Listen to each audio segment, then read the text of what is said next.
For this next video, we're going to change a little bit our focus, okay? We're not going to focus on syntax, we're going to focus on tools, and more specifically the GNU Debugger, GDB, which is going to be probably a big help for you if you're just learning the C programming language for the first time. So, what is a debugger? A debugger is a program, is a tool that allows you to execute another program step by step. So kind of like think about it as we're going to execute a line, we're going to pause, we're going to be able to poke around in memory, check the value of different variables, etc., make sure that everything is as it should be, and then resume execution, execute the next line maybe, and do the same kind of stuff, etc. Okay, so the idea is really to allow you to trace through the execution of your programs.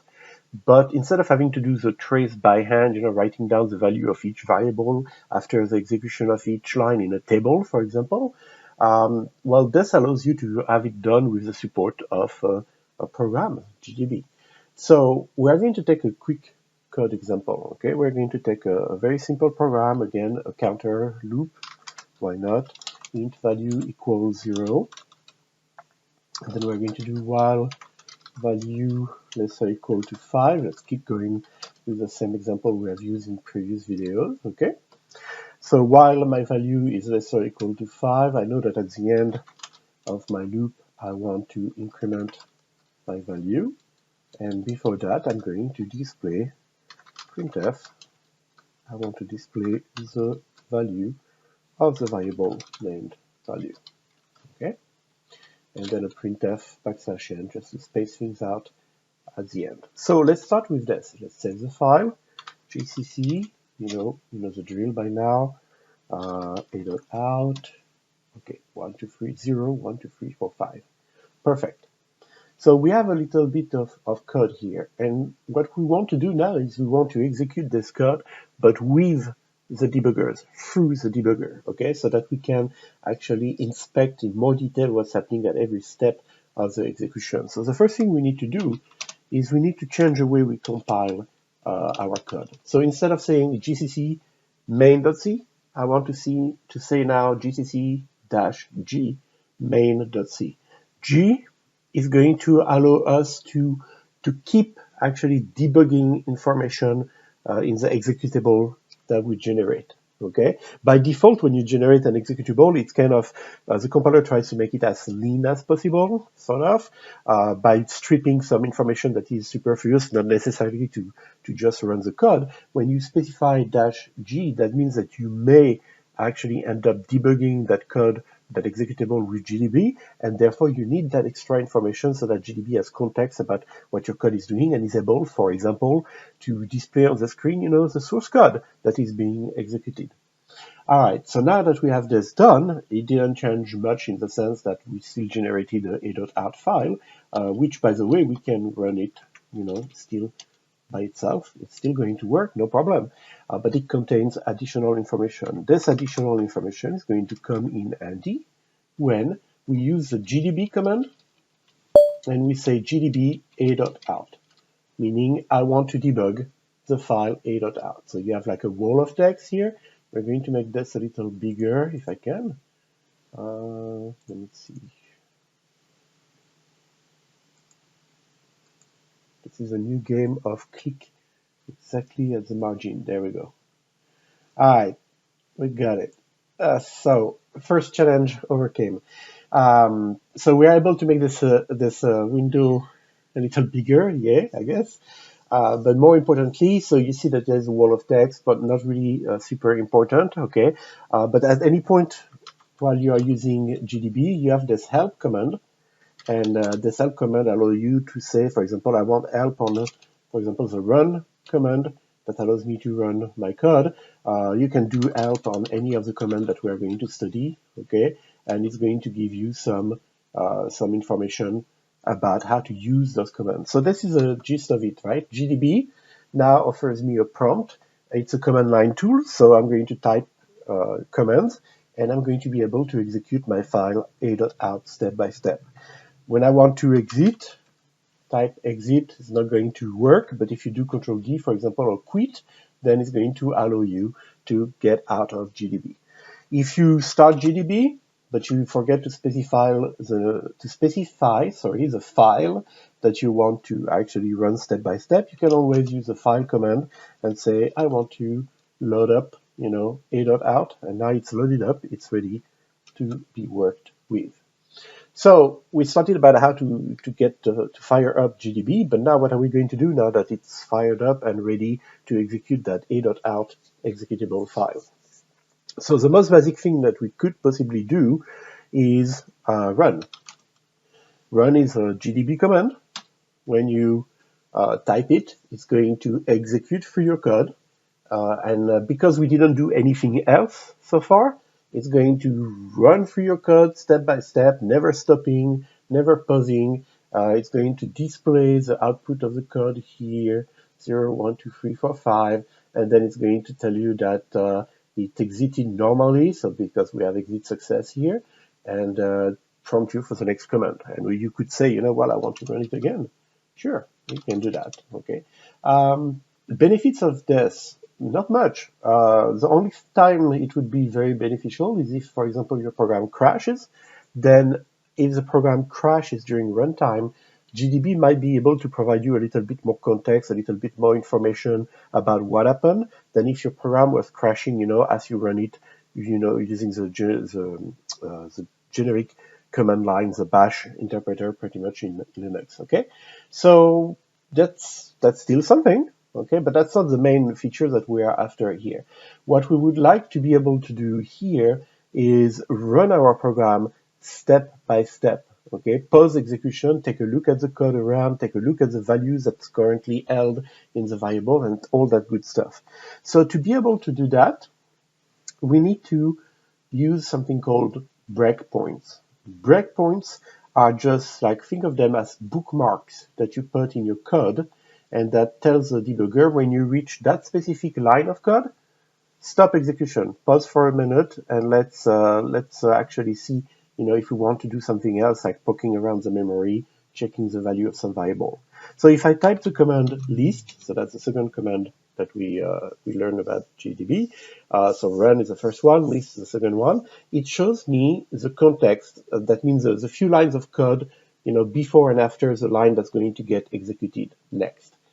So in my case here, I loaded the program, right? So I should be starting execution with the main method, and more specifically the first line inside the main method. So it gives me a little bit of context of what's about to be executed. I can, of course, keep my text editor open here, and I will have exactly the same kind of information. Not great, right? But now I can use that information, the line number, the file number, the file name, etc., to drop a breakpoint. So there are different syntaxes to drop a breakpoint. The easiest way maybe to drop a breakpoint is to say, I want to insert a breakpoint, and you put the name of a method. And there we go, it actually put a breakpoint in that method at the beginning of the method main in the file main.c, and it tells you that it found the beginning of the method main on line 5. Okay? So that means that line 5 now has one of those bookmarks, one of those breakpoints, okay? And when we run our program, so I'm going to type run, it doesn't go and run to completion anymore. What it does, it starts executing, and then when it reaches line 5 in the file main.c, where I put my breakpoint, it's going to stop. And that's exactly where we are at right now. So if I do a list again, I'm still in the general area, but this list business is not really like practical, right? So there is something a little better. If you enter the command layout next, okay, it's going to split the screens of the console in two parts. The part at the top shows you the code as it is being executed, and the part at the bottom is your traditional GDB prompt, command prompt, okay? So now we see that we are paused on line 5, it's clear, the line is highlighted. We see that there is a bookmark here that was dropped on line 5. Perfect, this is what we did sooner, okay? So now if I want to just resume execution, I could actually do something like continue, okay? And continue means, well, continue executing. All right, so it continue executing. It doesn't encounter any other breakpoints. It reaches the end of the program, has been displaying everything that it had to display. There we go. Again, you know, it's not really super useful yet, but we are starting to accumulate little commands, little tricks, and eventually we'll have enough that we can do useful stuff. So let's keep a little bit for a few minutes, and then you're going to see it all come together. For now, if I type info breakpoints, sorry, and you see how the terminal is kind of messed up here. I'm typing over like the stuff that GDB was trying to tell me. It's because when your program displays on the screen, it's going to mess up the layout of the debugger. So when that happens, Control L means refresh pretty much the screen, and it's going to redisplay the GDB part. So you're going to lose what the program that you wrote, you know, was trying to display on the screen, but you have everything from GDB formatted properly. So that allows me to realize here that I was making a typo. Okay, it's not info breakpoint, it's info, like information, breakpoints. And it's listing to me all the list of breakpoints that I have. So you can have multiple breakpoints at the same time. Right now, I only dropped one, okay? And if I don't want to see that breakpoint anymore, I can say clear and then main.c dot line 5. So there is a syntax with the breakpoints, right? You can specify a breakpoint by saying just the name of a method, or the name of the file, colon, the name of the method. Function in C, no method. We don't have any method. Bad instructor. We can specify the name of the file, the name of the method.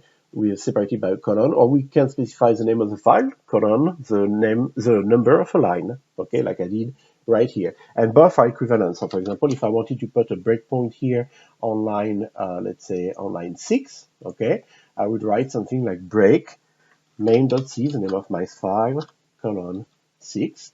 And now if I do info breakpoints, it's going to tell me I have a breakpoint that is on line 6 in the main. Okay, and I could go ahead, say break, for example, let's drop a breakpoint on line 9.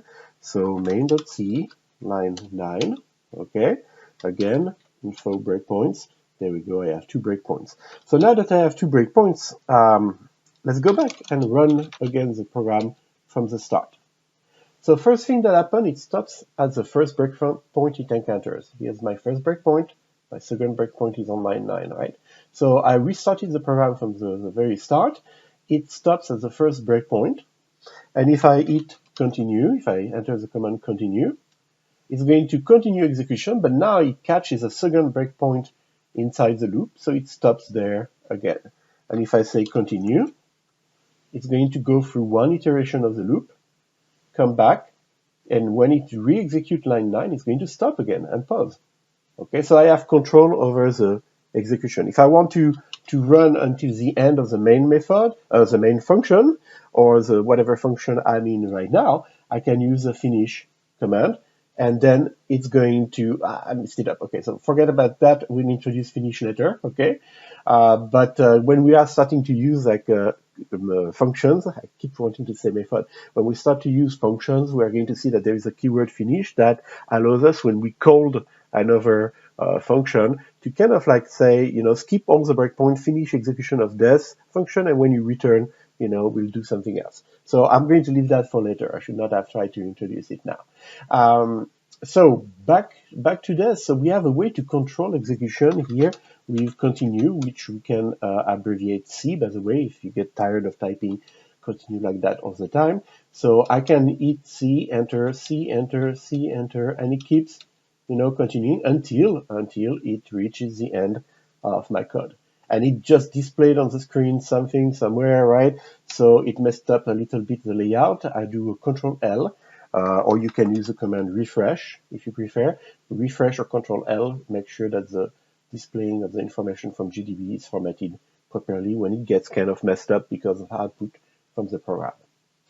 Okay, so we're starting to get to the point where we have control over the execution of our program. We can set breakpoint.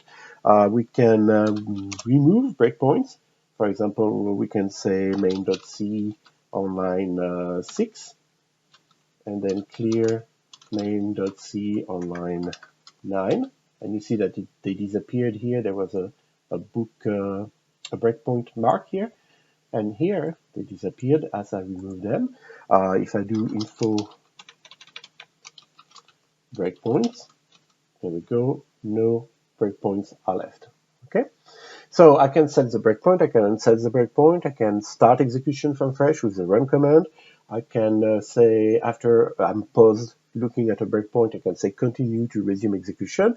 Now the thing is, what can I do actually when I am in pause mode? When I'm looking at my code and it's not executing anymore, what can I possibly do that would be useful? Well, let's see. Let's start by dropping a breakpoint. So I'm going to drop a breakpoint in the method main, the beginning of the method main. Okay. Again, info breakpoints. There we go. So now what I'm going to do, I'm going to run from the start again. So it stops here at the beginning of the method main. By the way, you can use the arrow up and down to scroll through your code here, and right and left as well if it's wrapping at the end of the line or something like that. So I'm stopped at the beginning of the method main, and now I would like to take a look around in memory. Well, there is a command called print that would allow me, and I say would allow me to display, for example, the result of an expression. So I am paused in the code right now, and I'm trying to display what would be the result of evaluating expression involving some of the variable that I have access to. So for example, here I'm trying to say print value. Well, value technically is declared here, okay? So it's the GDB is nice enough to not to crash, and tell me like, well, you're trying to display a value, the value of the variable value before it's actually declared, but it's kind of like poor form here.